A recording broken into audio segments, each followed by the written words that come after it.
Anyway, go ahead, Rick, or Jordan, if you've got something. Jordan, get up. Yeah.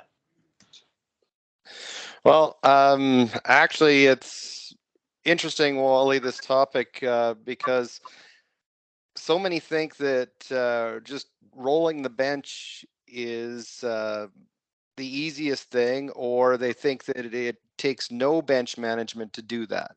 Whereas I would disagree and say that if you're rolling 3 right wingers, 3 centers, or 3 left wingers, I'd say that that takes the least amount of thought process, and it actually just creates a meat grinder in your lines, or even the double shifting piece that so many do, where some of them, they just decide, well, our 3 top players are going to be our centers, and the centers are going to rotate through all the time, and so those kids are getting lots of ice that way.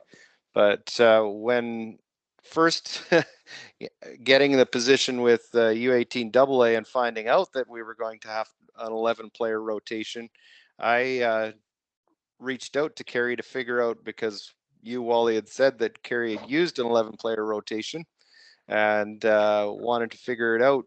And so met with Kerry, and he explained it to me, and it seemed to make a lot of sense. And so I've used it the past 2 seasons, and to, I would say, success, that we won a provincial championship with it the first year, and this past year we did well. Didn't end up in the provincial tournament, but I think that the piece with it was, if I go back to that provincial championship team, that running 4 lines versus 2-line teams, the prime example of it was in the provincial final in the gold medal game. We were tied 1-1 at the end of the first period, and I went to our assistant coaches and I said, we've got them exactly where we want them. I said, we're got all the players are rolling through, and they're down to 2 lines. And so their players were gassed, and we just took over the game. So that was that one. But where the challenge comes in, and for a lot of people, why they become resistant to trying this is the idea of the pairing, and that don't get a double shift. All the other kids do, but the one pairing don't necessarily get a double shift. So you have to find ways for them to get extra ice, and that lots of times is fairly simple in throwing them out in penalty kill situations, or you can put them in to other opportunities as well, to get them a little more ice. But the thing that I've looked at it with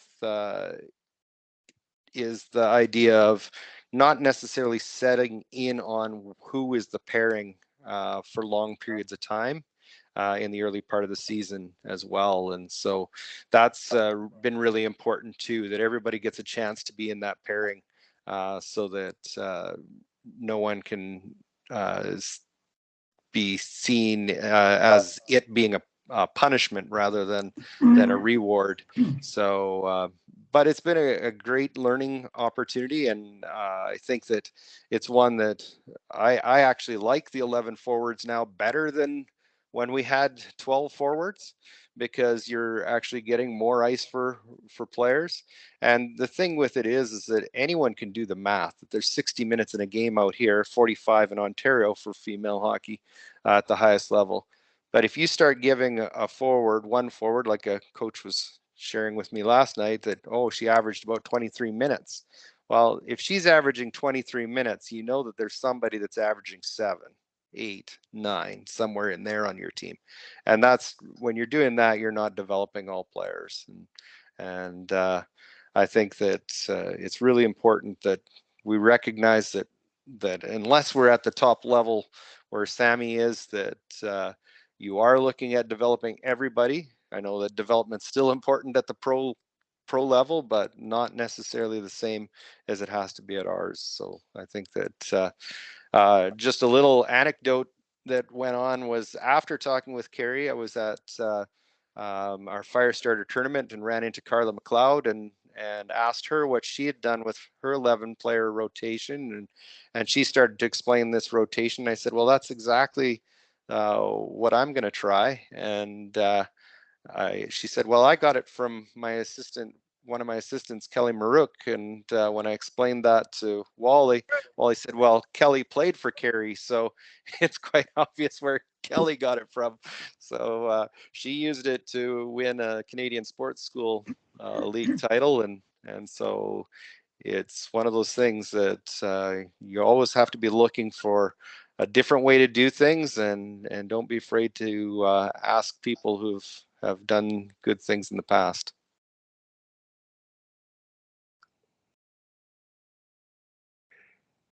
I'm sort of wearing the. Tim, you're on mute. Am I on mute? No, I am sorry. I started to speak, Wally. Sorry. Go ahead. Just so it doesn't get missed, because it's so important. Carey just mentioned that, if you've got line A, B, C, and 2 extra players, it's really important to make sure that those 2 extra players are not the same players every game. Change your forward line units so that, some game, maybe your 2 most skilled people are forwards 10 and 11. And, it's a really good experimental situation where if they're forwards 10 and 11, you're going to mix different players in with those 2 best players, and you might find a secret formula that really kind of works that you never would have considered. So it's really important that those players change. Or, a lot of teams play 2 games on a weekend. So again, same idea. Play game 1. If you want to do it this way, line A and line B are going to rotate into the 12 hole. Game 2, you change your lines so that there's 2 different players, and then lines C and lines D are going to rotate into the 12 hole. And so you do that for 2 periods, and the 3rd period is a coaching period where it's a pure reward the best, hardest working, most disciplined players. You get to choose in the 3rd period who is rotated into that 12 hole. So you're just using 2 lines each game instead of all 3 lines. So there's lots of ways to do it. Well, the thing with that I found with using it, probably the most important piece with it is the chemistry piece. And I think that you sometimes forget how important that chemistry is for playing with people that are think the game similarly or are complementary to one another in their play. And I think that this system allows you to create that chemistry or honor that chemistry rather than always having somebody different in your line grouping all the time. So it allows 3 of the groupings to stay the same all the way through the game. And those pairings, sometimes those are really good versatile players that really can play with anybody, is where I've settled in on it at times. And I know that Carey was talking about power play, penalty kill, and playing in all situations. Well, I was 2 years ago looking at stats at Christmas time. One of my assistant coaches brought up the stats on power play while we're riding down on the bus to the next game, and she said, "Did you realize that our power play is clipping along at almost 40%?" And I said, "Nope, but I thought we were scoring okay on it."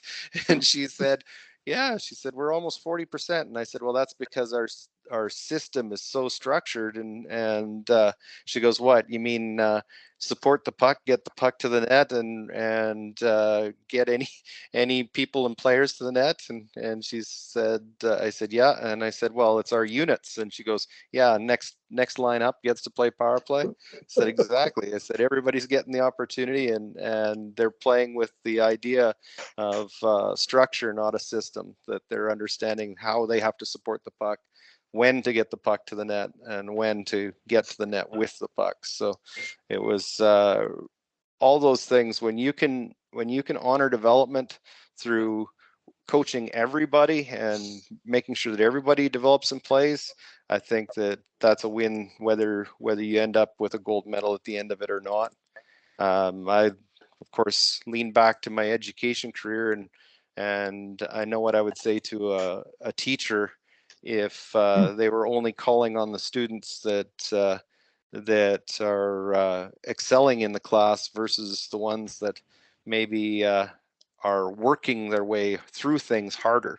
And we wouldn't allow that in a classroom. So why do we allow that in sport, in youth sport especially, that we're not working on developing everybody?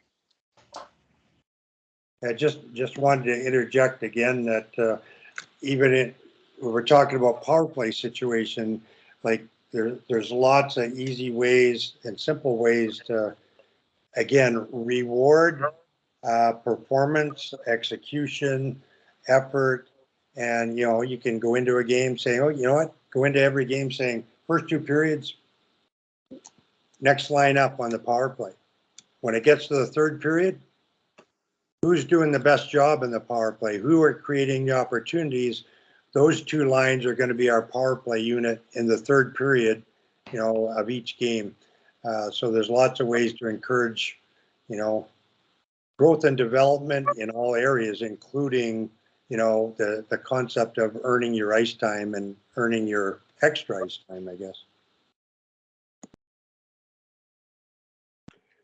I got a question for Carrie and Jordan. The chemistry piece means same people playing together more often than not. How early do you create that? And I know you don't like using first, second, third, fourth, but A, B, C, D, whatever. How do you how early are you able to identify the chemistry of the groups that are going to rotate through your system to put lines together to begin with? Carrie or Jordan? Well, first of all, I guess if you've done your homework and when they start to come together, I do it as soon as possible, and I do it because a lot of times you can even ask the kids, who do you like to play with, and you'll get a variety of different options. But I'll tell you, for the most part, they know who they want to play with, and the chemistry of lines is the art of having fun. And I think this whole thing's supposed to have some fun.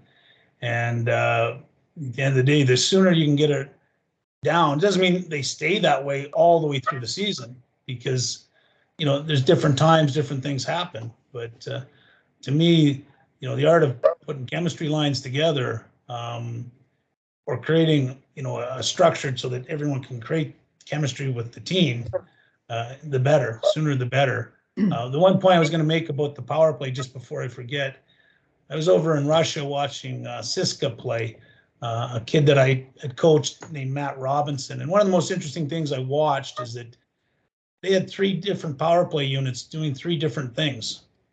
And it was enjoyable to watch because they would throw out different lines to do different things. And they become specialists in those types of power plays. But there's so many different ways to put power plays together and whatnot. So, but getting back to the chemistry of the lines, to me, if you don't have chemistry with kids, you gotta help them create chemistry by the structure, how you, even an offensive attack or that sort of thing. But to me, the sooner you can do it, the better. The sooner you can read and figure out, who's going to play better together, the easier it becomes. The one thing with having that 12th, or that not having that 12th forward, is that, your curriculum or your structure of play, sometimes that skilled player will actually help, some of your foot soldier energy players become more effective.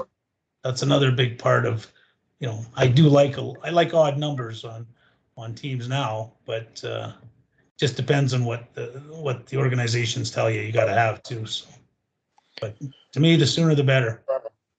Yeah, I would agree with Carrie on that, Wally, that I've had kids come right out of camp that were showing chemistry together, and sometimes it's a pairing, sometimes it's all 3. 2 years ago, it was a group of 3 that came right out of camp scoring like everything, and just loving to play with each other. And they were interchangeable parts on that grouping, that they were on whatever side whenever. The only time they lined up in a position was when the puck was dropped. And then even there were times where I did try them apart, but no, they gravitated back together because they liked playing with each other so much. This past year was a pairing of a couple of my smaller players that I wasn't sure whether I should be playing two that were that small together, but they were just buzzing below the goal line and creating things, and so it was one of those pieces that, yeah, chemistry is coming right out of camp, but to find them a third took a little while to find somebody that could play at the pace that those two were playing at. So it's always important to look at that. And I agree with Kerry in talking to the kids themselves, like asking them who they like to play with. You're not asking them who they don't want to play with.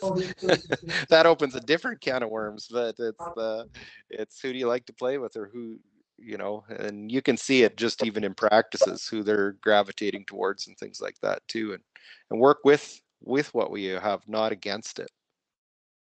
As far as the power play piece, Kerry, you talked about so much structure in the umbrella piece earlier.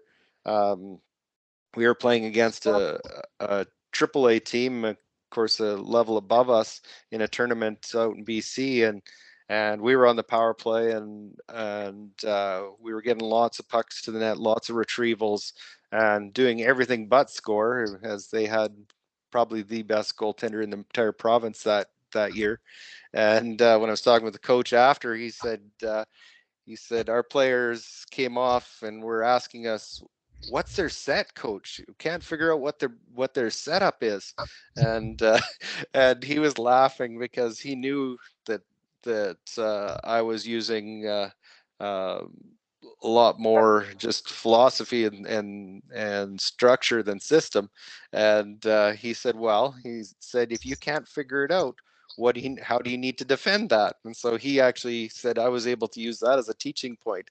But those kids are so used to a team coming in and just setting